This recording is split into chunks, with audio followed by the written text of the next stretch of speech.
Hello అండి. Hi everyone. మరో వీడియోతో మీ నాటి యజ్ఞ ఛానల్ మరోసారి మీ ముందుకు వచ్చిందండి. ఈసారి అయితే నిజంగా డివోషనల్ వీడియో అయితే మీరు దీన్ని చూస్తున్నట్టయితే మీకు తెలిసిపోతుంది ఏ వీడియో అని చెప్పేసి. ఇది వెమ్లవాడలోనండి. వెమ్లవాడలో మన పాత రాజన్న గుడి అంటే పాత రాజన్న గుడి అంటే ఇప్పుడంటే అసలు ఆ రాజన్న గుడిని ఇప్పుడు నిర్మిస్తున్నారు కదా, ఆ గుడి అన్నమాట. సో ఆ గుడిలోకి ఫస్ట్ అయితే వేములవాడకైతే వెళ్ళినాము దర్శనానికైతే. అయితే ముందు అసలు రాజన్న అంటే ఈయననే కదా. సో ఈయన దగ్గరికి అయితే వెళ్ళినామండి. ముందు లైన్లు అంటే ఎలా ఉందో అలాగే అంటే పాత లైన్లు అయితే అలాగే ఉన్నాయి. వెనుక నుంచి వచ్చినాం మేము. వెనుక నుంచి మొత్తం గుడి చుట్టూ తిరుక్కుంటూ వచ్చినాం అన్నట్టు. మొత్తము చుట్టుపక్కల మొత్తం ప్లాస్టిక్ రేకులతో అయితే ఉన్నాయి. ఇలా మీకు చూపిద్దామని అయితే పెట్టిన. ఎవరైతే దర్శనానికి వెళ్తుందో వాళ్ళకి ఉపయోగపడుతుంది కదా ఈ వీడియో. ఇలా అయితే పాత గుడి ముందు చెట్టు కనబడకుండా చెట్టుకి ఎదురుగా అంటే చెట్టు ఉంటుంది కదండి గర్భగుడి ముంగట, ఆ చెట్టుకి ఎదురుగా అయితే ఇలా అయితే పెట్టడం జరిగింది.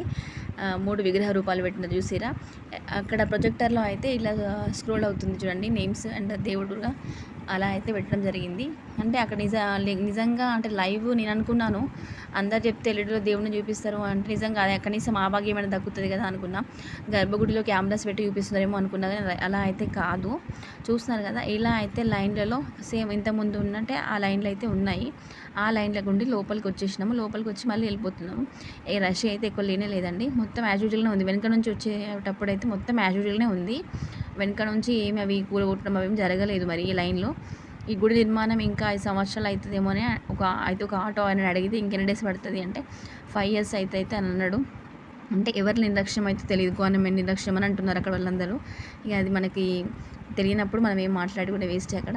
సో చాలామంది భక్తులు అయితే దేవుణ్ణి దర్శనం చేసుకోకుండా అంటే నిరుత్సాహంగా వెళ్ళిపోతున్నారు. మాకు కూడా అంతే అనిపించింది. ఇంత దూరం వచ్చి దేవుని దర్శనం చేసుకుంటలేమి అన్నట్టు మాకైతే అనిపించింది. సాటిస్ఫాక్షన్ అనిపించలేదు. అంటే వేములవాడకు వచ్చి దేవుని చూడకుండా వెళ్ళిపోతున్నాం కదా.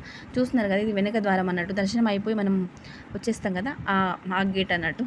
అక్కడ నుంచి అయితే మేము ఇట్లా వెళ్ళిపోతున్నాము. ఇది మీరు గుర్తుపట్టే ఉంటారు ఇదోమని. సో ఇలా అయితే మీకు అంటే ఎవరైతే వద్దాం అనుకుంటున్నారో వాళ్ళకి ఈజీ ఉంటుంది అని చెప్పేసి అయితే చెప్తున్నాను నేను. మీరు ఒకవేళ ఈ ఎల్ఈడి దర్శనము గుడి ముందుకు వచ్చి మొక్కాలి అనుకుంటే గుడి ముందు కూడా కొబ్బరికాయ కొట్టి వెళ్ళిపోవచ్చు. లేదు అంటే ఈ లైన్ల ద్వారా ఇలా వస్తే మాత్రం మీరు దేవుణ్ణి అయితే చూడవచ్చు. అంటే సహజంగా కాకుండా ఇప్పుడు ఆల్టర్నేట్గా పెట్టినారు కదా ఇప్పుడు నేను చూపించిన విధంగా అలా అయితే మీరు చూడవచ్చు.